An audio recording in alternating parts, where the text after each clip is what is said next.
I'm Kenneth, a relationship coach and a psychotherapist. Every relationship is different, and every breakup is different. Work with me, and you'll get professional help on your situation. Just click on the link in the description below, or go to my website, askcraig.net.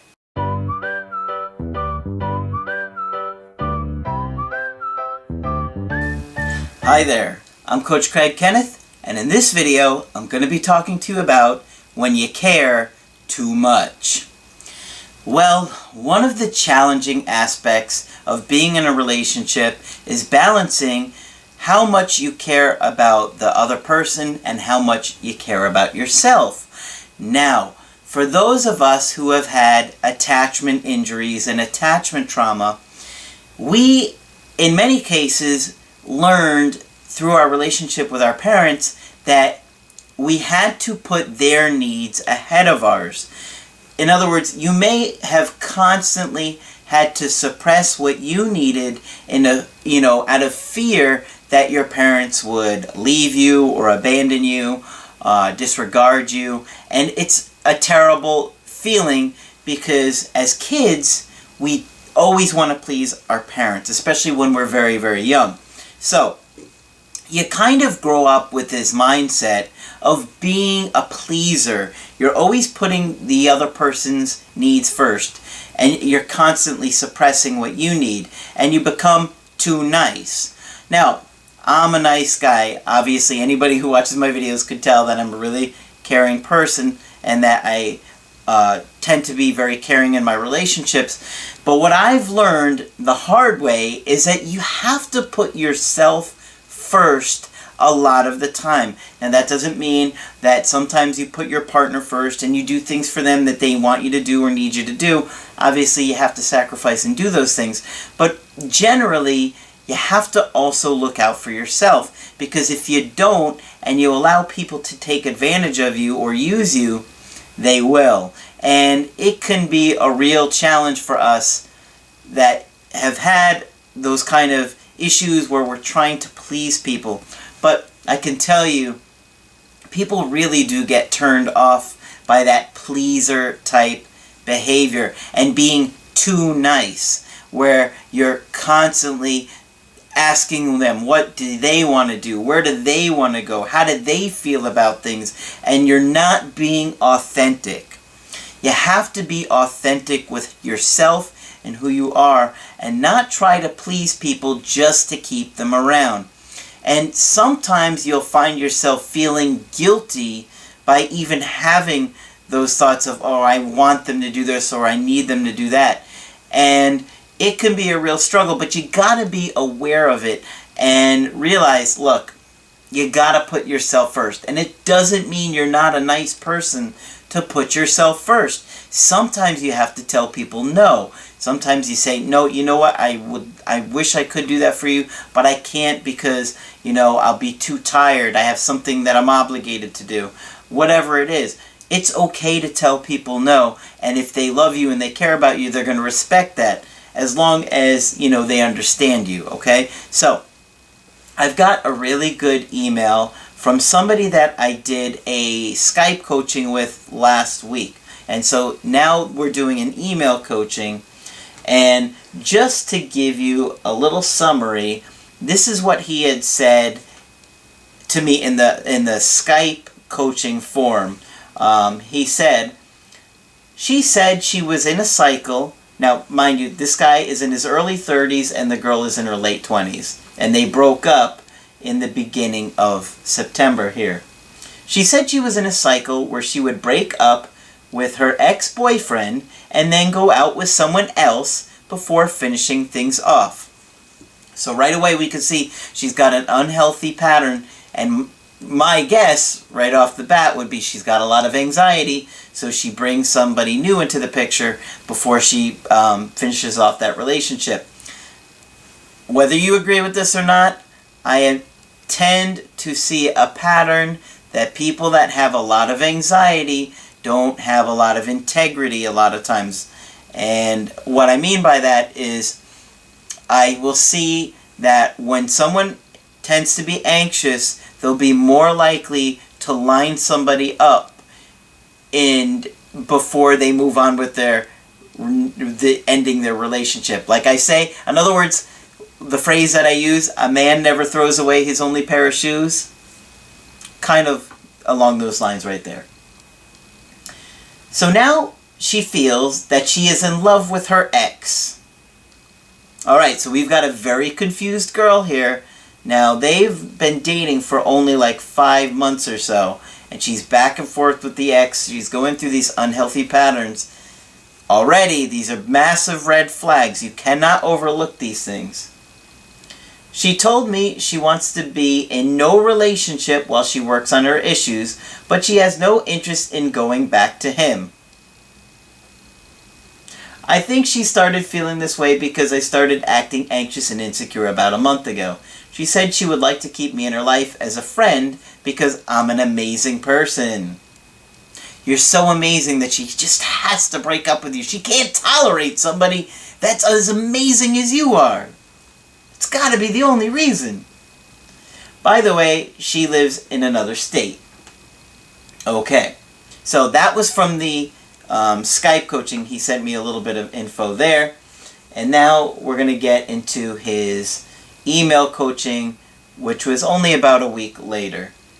So he wanted to tell me a little bit about her background, and he said that her parents were divorced, and when she was around 10 years old, she moved away from her dad to another country.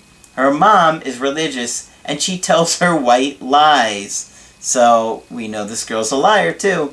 Can't overlook that. If she's lying to someone else, don't think she won't do it to you. Alright, her dad is an atheist.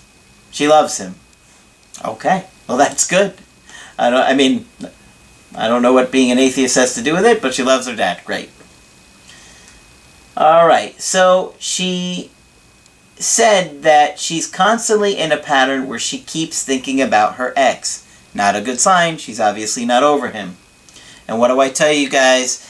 Especially in my video, choosing a good partner, you need to find somebody that's emotionally ready to be in a relationship. She's definitely not. She wants to be in no relationship to work on her issues. She had bulimia before and said she had experiences in her past that she cannot tell me.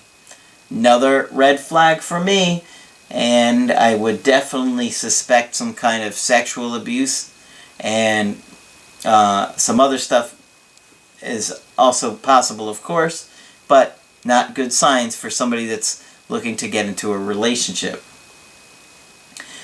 Alright. Due to our planned trip, I went to Europe with her. I tried to change her mind, but I didn't act too needy except for the times when I was drunk and cried. I didn't act too needy except for the times that I was acting too needy. So, yeah. The two biggest problems in the relationship were that she thinks I'm an amazing person, and there was no problem with our relationship. She says that she has to be on her own to focus on her issues, to break the pattern, and be happy. The pattern is that she finds herself in the same situation after she breaks up with her ex. She is not back with him at this time. She's constantly going back and forth with this ex, and she's clearly not over him. So, when you've got somebody that's hung up on an ex like this, they're definitely not ready for something new with somebody else. And you're really taking a risk here that she's going to keep going back and forth, breaking up with you, till that's over with. Alright. He said, assuming you remember my story, I will start from there. After our video session, I tried to keep our communication short and scarce as you suggested. And she really found reasons to contact me randomly, such as sending articles, asking if everything was okay at work. So she's using direct approaches, so obviously she's interested. I wasn't sure what to do.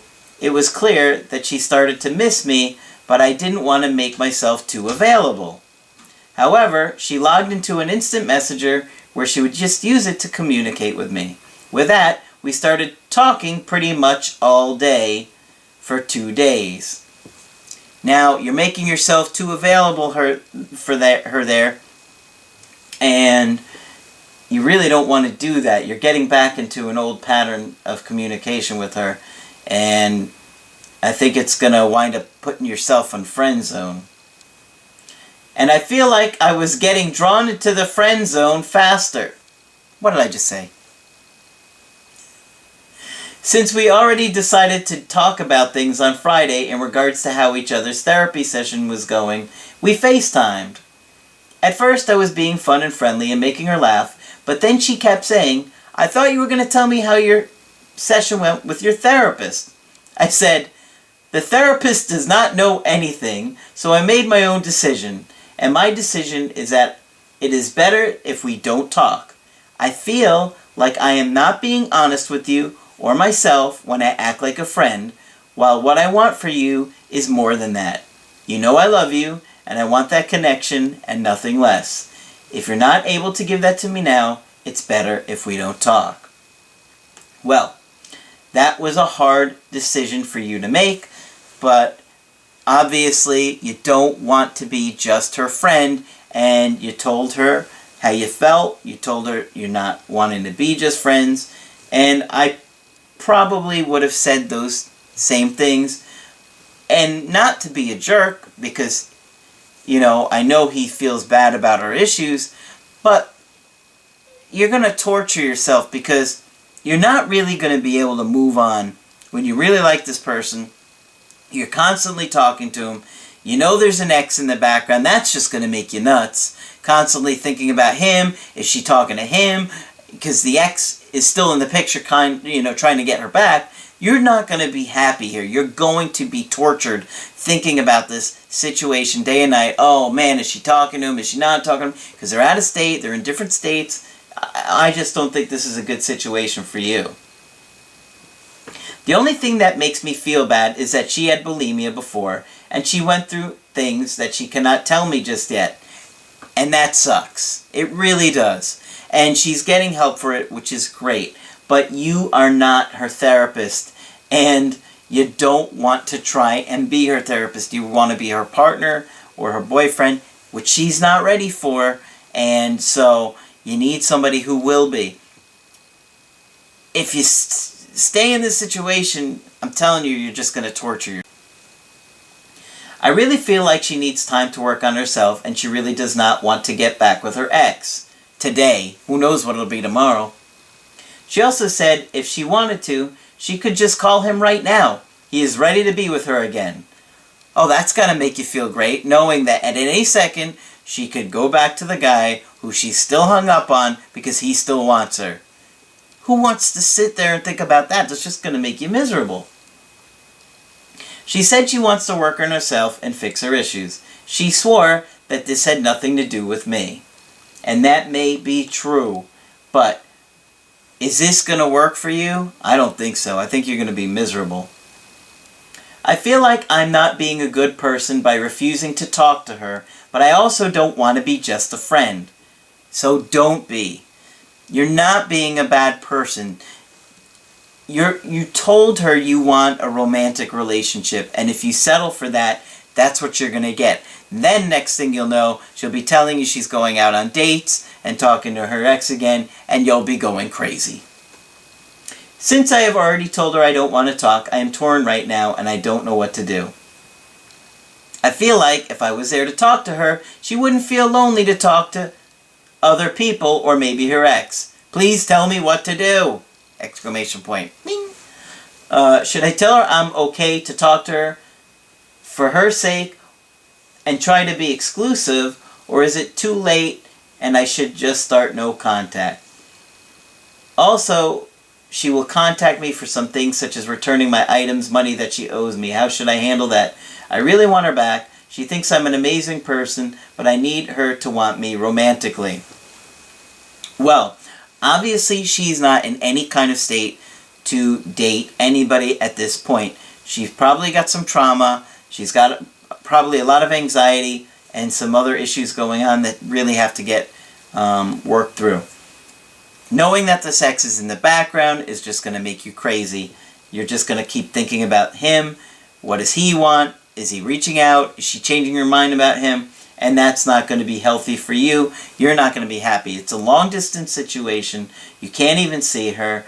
I would just say to her, look, I think you're amazing, and I do love talking to you, but you're telling me you're not ready for a relationship, and I believe that. I just think that if I talk to you, I'm going to be frustrated and confused by the situation, and you don't want to tell her too much about that. You want to appear like you're, strong and confident with your decision as well. And, I don't want you to be a jerk. I want you to be nice to her. I want you to say, I do think you're great, and I love if we could see each other, and, you should contact me when you start to feel better about yourself and you feel like maybe you could explore dating again. And, we could go out on a date. We don't have to jump into anything serious, but it would be nice to see you and go on a nice date with you. But you definitely don't want to be stuck in a situation where it's platonic and you've got an ex in the background who she's been known to go back and forth with over and over and over again. The other thing that I didn't bring up is that, and I just thought of this now, is that when he was telling me about her in the Skype email, she was constantly like playing games with blocking him and unblocking him, and it was, very frustrating stuff. And, it's just not healthy for you. Unfortunately, she may be a great girl, but you have to choose somebody that's emotionally ready to be in a relationship, and I don't think she's there yet. So maybe when she is, she will say, hey, how are you doing? I'd love to go and see you on that date now. That's how I would handle it. I know you don't feel like you're being a good person, but you have to put yourself first here. I could tell you, if you hang around in the background of this situation, you're going to be miserable. So, if you want to get my help personally, just go to my website, askcraig.net, sign up for the coaching option that works best for you. I do email coaching, I do Skype coaching, and if you need to get with me right away, I do offer emergency Skype coaching. That's it for this video. I'm Coach Craig Kenneth, and I will talk with you soon.